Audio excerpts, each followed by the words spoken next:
O Hora News segue atualizando em tempo real as principais notícias sobre a tensão no Oriente Médio depois do ataque do Irã em território israelense. Quem chega para somar nessa cobertura agora é a Daniele Aires, que é professora de Política Internacional e Segurança da Universidade Federal de Santa Catarina. Professora, boa tarde. Muito bom contar com a sua análise aqui também no Hora News, nesse dia também que de ampla cobertura. A gente segue atualizando as notícias aqui para quem acompanha o Hora News. E sobre essa afirmação de Israel, que é um pouco previsível, né? O país se posicionar de uma forma, olha, a gente vai fazer o Irã pagar na hora certa, né? A gente vem aqui tentando analisar que caminho Israel deve tomar daqui para frente, uma vez que os Estados Unidos disseram, nós não vamos apoiar Israel numa eventual guerra com o Irã. Qual é a análise da senhora? Boa tarde mais uma vez. Olá, Kelly, boa tarde à sua audiência, sempre um prazer estar aqui com você. Eu acho que agora nós estamos diante da situação mais sensível após os ataques de ontem por parte do Irã a Israel e também desde os ataques à embaixada do Irã em Damasco em 1º de abril, que o Irã atribui esse ataque a Israel, Israel não assume, e aí faz essa retaliação como parte de uma dinâmica de direito de defesa, direito de resposta a um ataque, que também Israel vem utilizando bastante esse termo desde os seus ataques, dos ataques sofridos em 7 de outubro e com razão, né, de fazê-lo. O que acontece agora é que nós poderíamos ter um terceiro contra-ataque, que é Israel fazendo uma resposta ao que aconteceu ontem. E aqui talvez seja a parte mais sensível de todo esse processo. A depender de como Israel fará a sua retaliação ao que aconteceu ontem, nós entenderemos qual será o grau de disponibilidade por parte do governo de Benjamin Netanyahu em escalar ou não o seu conflito com o Irã. E aí vale a pena a gente fazer uma divisão. O conflito com o Irã é uma coisa, o conflito em Gaza é outra. E ao escalar o conflito com o Irã, o conflito em Gaza meio que entra como ponto menor da agenda, porque ficaria mais importante o conflito com o Irã. Então, o que está nas mãos agora de Benjamin Netanyahu é uma capacidade de decidir se ele vai seguir sozinho nesse contra-ataque sem o apoio dos Estados Unidos, ou se ele vai colocar os Estados Unidos numa situação muito delicada, que é, de fato, mesmo dizendo que não vai apoiar o contra-ataque, ele se sentir impelido a continuar apoiando o seu aliado na região, porque os ataques que virão para eles serão, obviamente, com algum grau de provocar dano. Então, eu acho que o mais sensível que nós vamos ver agora é como Benjamin Netanyahu vai responder e como ele vai pensar essa resposta, numa dinâmica da lógica geopolítica regional ou para, de alguma forma, salvar o seu mandato político interno, que tem sido uma demanda que ele tem usado bastante para praticar política internacional na região. Pois é, e a gente lembra aqui, né, professora, que o Irã, ele é o grande financiador de vários grupos terroristas, como o Hamas, por exemplo, na faixa de Gaza, o Hezbollah no sul do Líbano, os Houthis lá no Iêmen, e que esses grupos têm atacado Israel, muitas vezes de forma coordenada. Agora, foi uma surpresa esse ataque anunciado, divulgado amplamente, né? Não foi surpresa para ninguém que esse ataque aconteceria, a gente só não sabia exatamente a hora, mas foi um ataque muito anunciado. Mas, de qualquer forma, foi uma surpresa que ele viesse realmente a acontecer, uma vez que também o Irã teria a possibilidade de agir pelos grupos terroristas?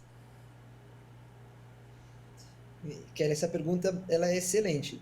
Eu acho que a gente não pode usar a palavra surpresa, porque, como você bem disse, o Irã deixou bem claro que queria atacar.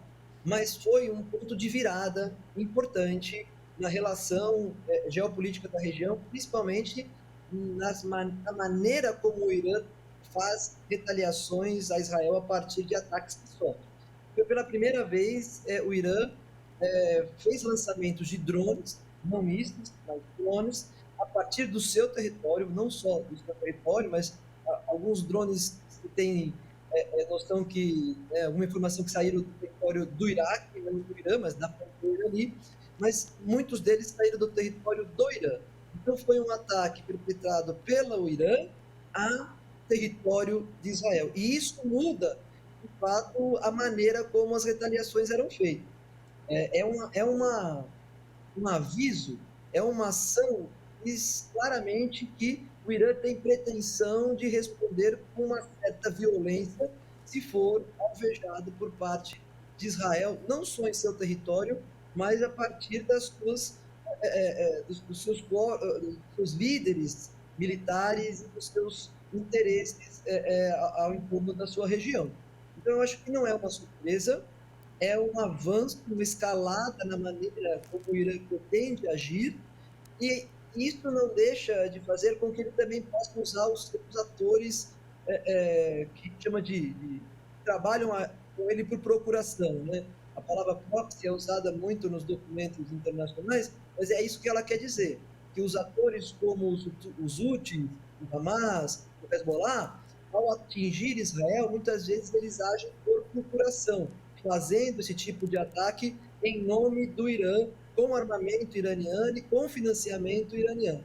Então, o que me parece que nós assistimos ontem foi um novo grau, uma nova possibilidade de ataque que o Irã disse que agora pode fazer a Israel. É um ataque direto e que isso envolve, e aí eu acho que talvez seja a parte mais interessante, não só uma capacidade de ataque por parte do Irã, mas uma capacidade de entender como a defesa de Israel pode se comportar frente a um ataque de proporções maiores e não só as perpetradas por grupos paramilitares como Hezbollah, Hamas ou os Houthis.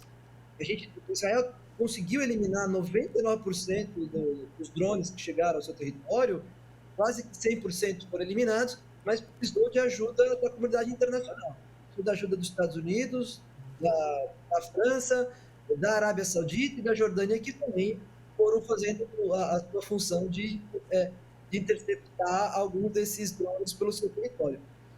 Então, imaginemos aí se essa proporção de ataque fosse maior, fosse também feita por mísseis a partir de localidades desses grupos paramilitares. Como é que essa situação colocaria em relação à capacidade defensiva de Israel? Então, não é uma surpresa, mas ela inaugura uma nova maneira de entender as possibilidades de ataque, como o Irã se posicionará na região. Exatamente, né? O ataque não era surpresa, mas a forma, sim, realmente foi o Irã ali, não através de terceiros, não através de grupos terroristas.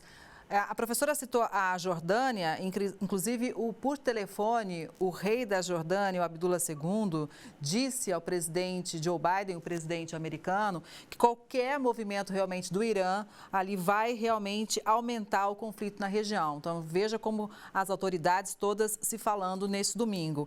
E eu gostaria da sua análise, professora, em relação à Rússia, porque, segundo a agência Reuters, a Rússia disse que está profundamente preocupada e pediu que todas as partes envolvidas nesse conflito exerçam moderação. O país mantém uma relação bem amistosa, uma relação próxima com o Irã, não condenou, não chegou a condenar o ataque iraniano a Israel, preferiu classificar como legítima defesa. Esse é o posicionamento da Rússia, professora. Essa é interessante. Talvez a Rússia, Kelly, seja um dos atores mais interessantes a se observar como vai se comportar em relação a esse cenário desse dia de ontem e dos últimos dias.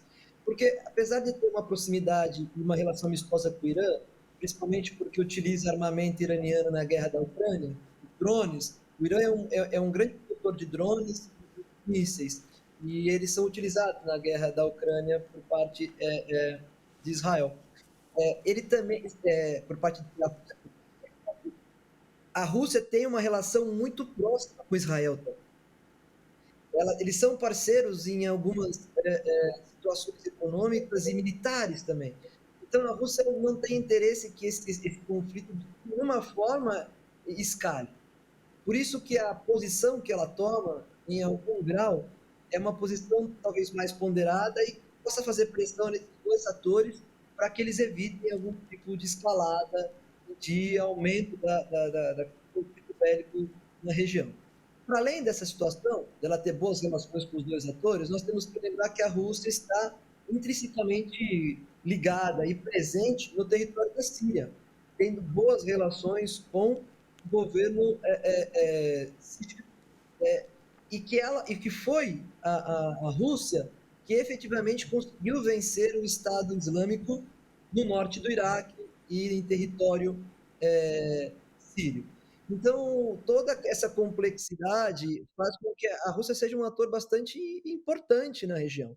E que, se caso escale o conflito e, em algum grau, Israel tenha prevalência do apoio ocidental, a Rússia vai se ver num paradoxo de não poder, muitas vezes, ficar próximo do bloco ocidental e ter que apoiar, ser jogado no colo do Irã e apoiar o Irã. E aí nós estamos falando de uma potência nuclear, bélica nuclear, e que, óbvio, toda a dinâmica do conflito se alteraria. Então, a Rússia é um ator-chave, e se ela pede ponderação, ela tende a ter uma capacidade de influenciar bastante, tanto Israel como o Irã, no caminho dessa ponderação. E me parece que isso é o que toda a comunidade internacional agora precisa fazer. Professora, vamos falar agora de uma outra potência, que é a China. Há quem diga que só os Estados Unidos podem frear Israel. E a China em relação ao Irã, até porque a gente sabe da importância, né, que a China tem para o Irã em relação ao petróleo, né? A compra de petróleo por parte da China. Sim, ela é a grande alternativa de compra de petróleo do Irã. E aqui vale uma coisa interessante. Para a China, nenhum tipo de conflito armado é bom. Nem o conflito armado travado hoje entre Ucrânia e Rússia, no território euroasiático, nem muito menos o conflito travado na região do Oriente Médio, tanto do ponto de vista de Israel em Gaza, mas do ponto de vista de Israel com o Irã e do Irã com a Arábia Saudita, que também é um conflito um pouco mais, digamos assim, menos direto, mas que existe há mais tempo até do que Irã e Israel. Então, a China, para atender às suas demandas políticas e econômicas, precisa de um mundo menos conflituoso. E é isso pelo qual ela vai trabalhar. Mas se o mundo for levado a uma situação de conflito bélico, onde blocos antagônicos vão se opor, a China continuará em algum grau efetivamente tentando estar neutra nesse cenário, em prol de uma solução pacífica, mas se for preciso, ela terá que tomar partido por algum grupo. E é aqui que nós não temos certeza de como ela vai agir. E nós temos percepção que, se ela agir de acordo com os seus interesses, ela se aproximará de atores que são distantes ou antagônicos ao Ocidente, como é o caso do Irã, fornecedor de petróleo, como muito importante para que a economia continue tendo a pujança que tem, e também, por exemplo, da Rússia, que também fornece gás natural à China e faz com que também o seu mercado possa funcionar de forma efetiva. E aí sim nós teríamos dois blocos antagônicos, a China tendo um peso muito grande em apoiar o Irã, e mais uma potência nuclear que estaria próximo de apoiar ou de, pelo menos, estar ao lado desse ator internacional numa ideia de conflito regional no Oriente Médio. Mas se a gente tivesse que olhar para a China, talvez ela seja o fiel da balança que vai fazer com que, junto ali com a Rússia um pouco mais bélica, mas com que essas hostilidades e essas conversações diplomáticas possam caminhar para uma resolução pacífica e não uma resolução que priorize a questão bélica ou a questão das clivagens e da escalada dessas clivagens. E eu perguntei da China justamente porque há alguns dias a gente acompanhou aqui a preocupação americana sobre o avanço da China no Oceano Pacífico, enfim, algumas questões que, inclusive, o Congresso americano diz, olha, a gente fica ali muito preocupado com Rússia, com Ucrânia, mas a gente está se esquecendo que talvez ali na frente a China seja o nosso principal problema, né? E ano de eleição americana ainda, então, realmente, a China é um ponto de muita tensão, além de atenção, dos Estados Unidos, né? Porque a gente tem o grande problema, digamos assim, securitário da China, ou que pode vir a ser traduzido como problema de segurança, é o Sudeste Asiático e a questão do Mar do Sul da China, aonde a China tem um interesse muito grande em ser o hegemônico e controlador daquele espaço político para novamente satisfazer as suas demandas econômicas, principalmente na nova Rota da Seda. E tem ali o traçado de distribuição logística passando por ali. Então, veja, quando a gente estava conversando antes de 7 de outubro, sobre como poderia se construir uma ideia de conflitualidade ao longo do globo, se falava da guerra da Rússia e da Ucrânia, se falava das tensões efetivas entre Irã e Arábia Saudita no Oriente Médio, depois veio o 7 de outubro e a gente passou a ter um problema entre Israel e Hamas, mas a gente dizia que havia um problema muito sério e que alguns generais americanos também já tinham falado, de uma possível conflitualidade entre China, Filipinas, que está muito próxima, é aliada dos Estados Unidos, no Mar do Sul da China, por causa dessa questão dos controles das zonas econômicas exclusivas, marítimas ali e tudo mais. Então, esse é o problema. Se você fecha os olhos para essa questão chinesa, você vai dar uma capacidade da China resolver da maneira que melhor lhe interessa, e isso talvez não seja os interesses do Ocidente, principalmente dos Estados Unidos. Mas se traz esse problema chinês para o centro do debate e o traz de forma securitária, aí nós vamos ganhar mais um cenário de conflito armado e bélico na região, que vai envolver não só o Mar do Sul da China, mas também pode passar a envolver Taiwan e todas as dinâmicas de pertença de Taiwan ao território chinês. E aí, obviamente, nós teremos três grandes teatros de guerra ao redor do globo que podem transformar essa conflitualidade numa conflitualidade global, não do ponto de vista do conflito bélico em si, mas das consequências efetivas que terão para toda uma economia, para todo um deslocamento de pessoas, bens e consumo que se dará ao redor do planeta.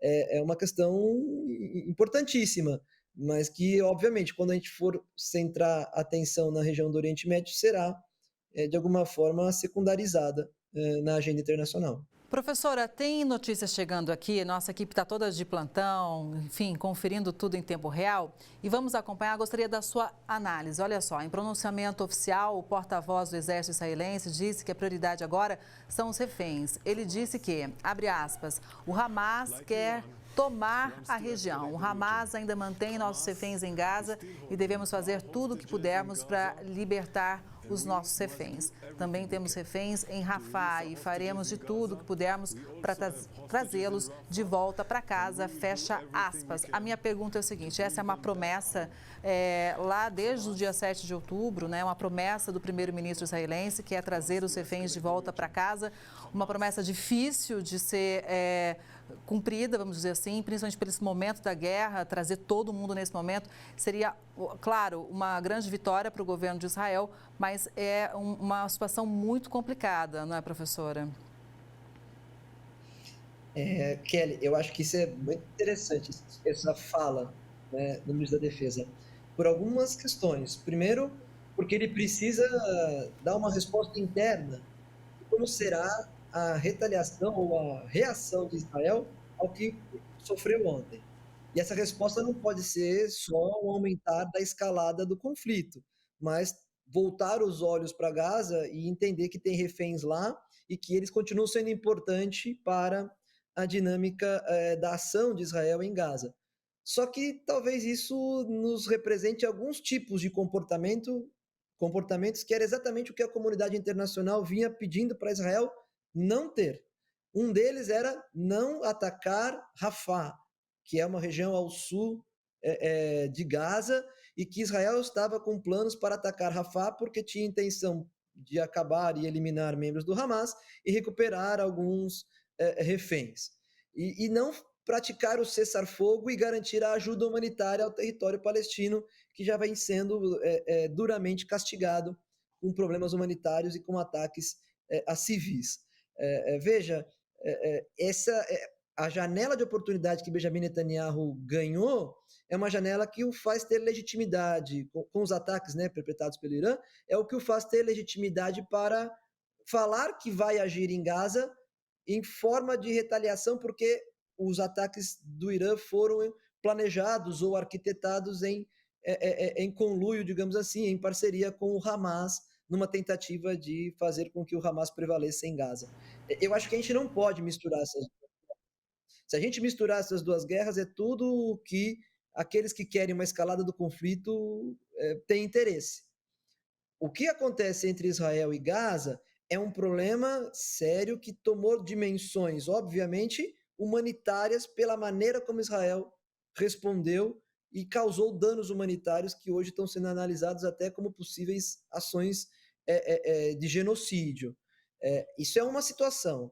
A situação dos reféns por parte do Hamas, que também é uma situação delicadíssima e que deve ser pressionada pela comunidade internacional para que esses reféns sejam devolvidos na sua totalidade e que possa se encontrar uma solução pacífica e negociada para esse problema, respeitando o direito de autodeterminação do povo palestino, tanto na faixa de Gaza como na Cisjordânia.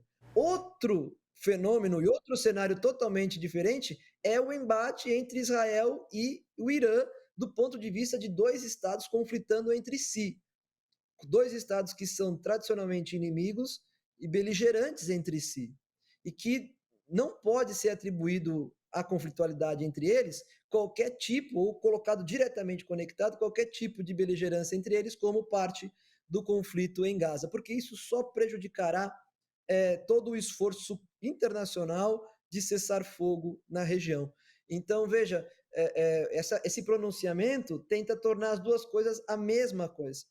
Mas eu acho que quando a gente olha o pronunciamento do G7, feito um pouco mais cedo hoje, o G7 já mostra que eles querem interpretar isso como duas coisas distintas, que é preciso entender e retaliar o Irã se ele continuar com essas pretensões de atacar Israel, mas que isso não muda todo um posicionamento internacional em relação a como se pensa o cessar-fogo imediato, necessário e prolongado em Gaza para garantir ajuda humanitária, comida, tratamento médico e a volta em segurança dos reféns. Agora, para Benjamin Netanyahu é muito interessante a junção dos dois, porque o faz se perpetuar de alguma forma no poder dentro da política interna de Israel, e isso é uma das suas demandas, né? Então, é um complexo cenário geopolítico ali hoje. Pois é, e são várias reuniões acontecendo, né, da Comissão Europeia, do G7, do Conselho de Segurança da ONU, fica a nossa expectativa também do que vai sair.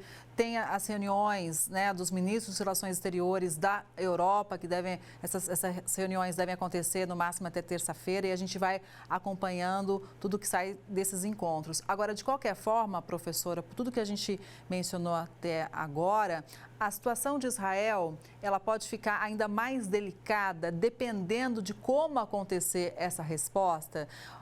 A professora explicou para a gente que são conflitos diferentes, mas que Israel pode usar como justificativa para atacar Rafah.